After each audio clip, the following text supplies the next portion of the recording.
you seem to crave other people's insights into things. Whether you incorporate it or not is a whole other conversation. But you like to know, hey, how did you do that? Tell me about this.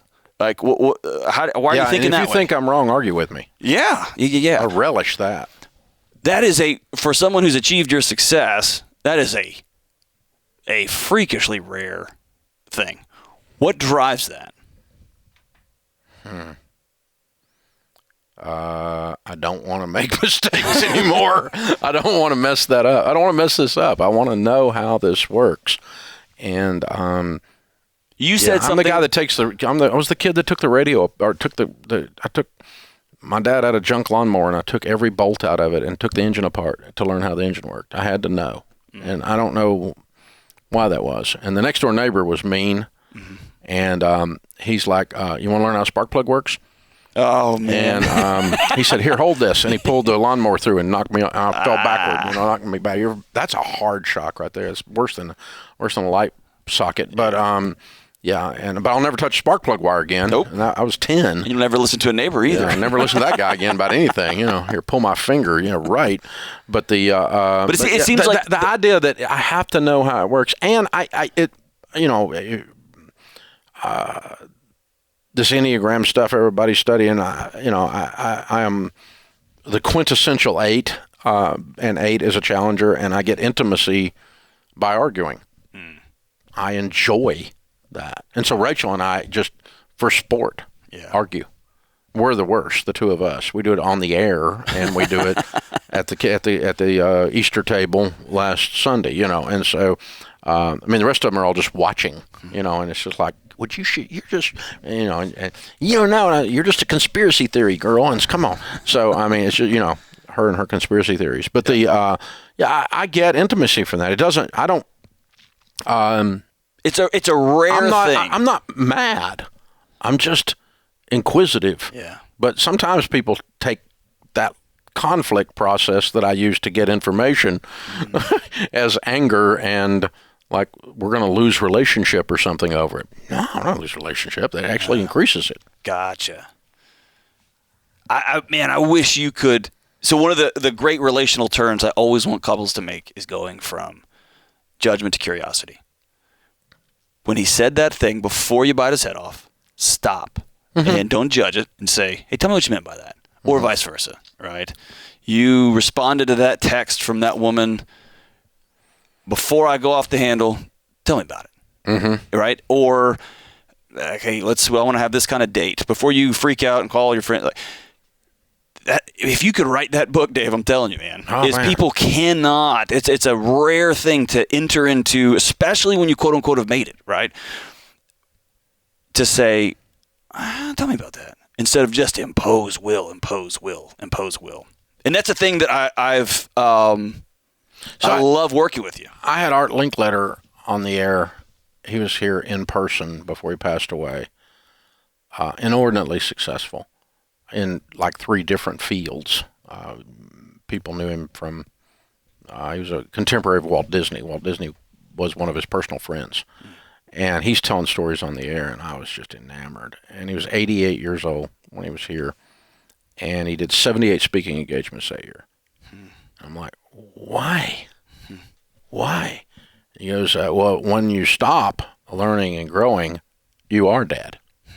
Whether you do that at 40 or whether you do that at 140.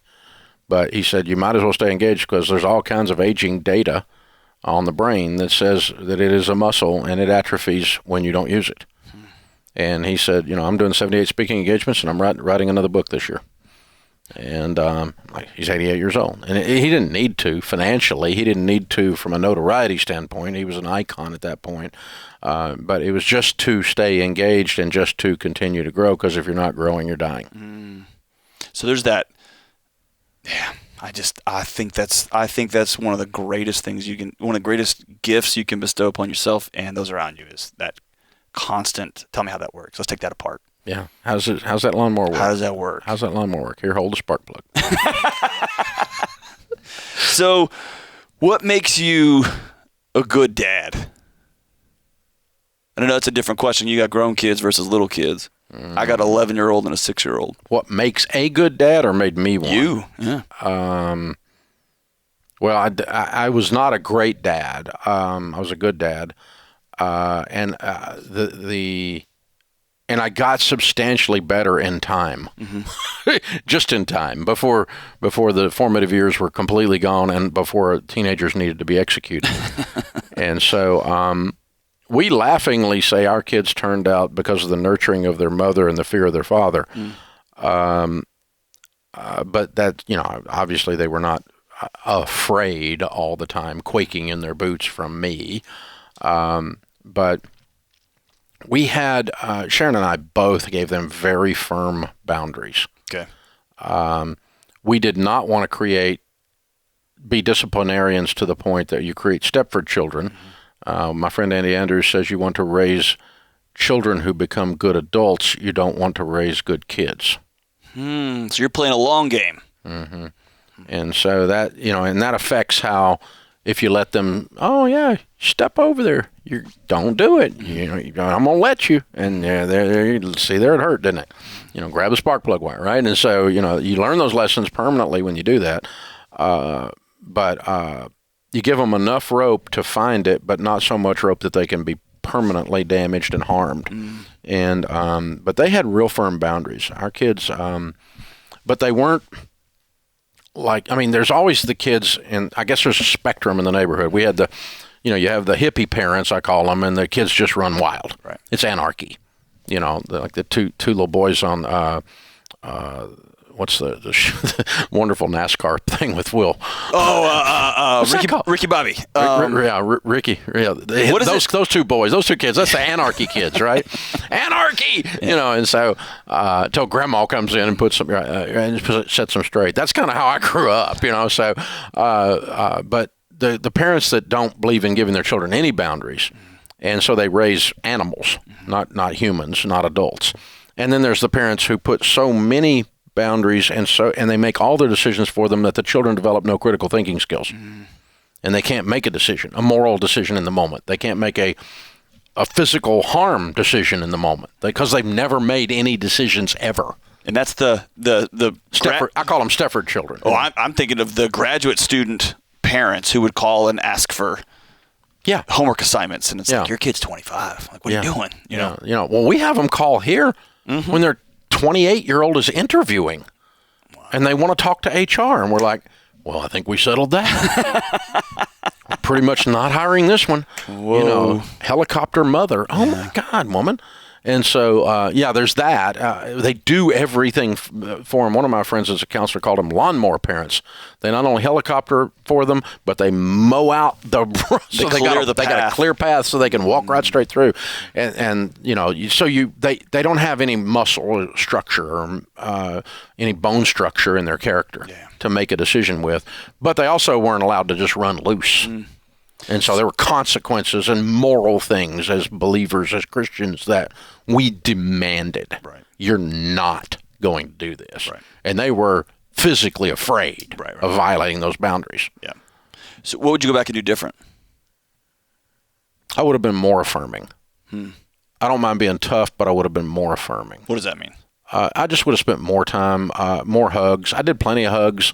I was there. I was emotionally present, those kinds of things. But I would have been warmer in general. And just by that, I mean bragged on them more directly.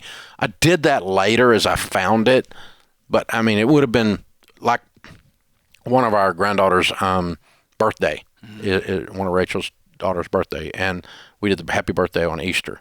And the whole table, there's 14 of us sitting there, 6 kids and 8 adults and everything. And I'm just looking at little Amelia and just speaking into her, how wonderful she is and how proud Papa Dave is of her and how smart she is and how pretty she is. And you're going to be a big deal, kid. You're amazing. And just that little 30-second thing, that kid lit up like a bulb, man. And her daddy does that all the time, and her mama does that all the time. Papa Dave did it too, though, this time. And so, bragging on myself. But I wished I'd done more of that when mine was that age.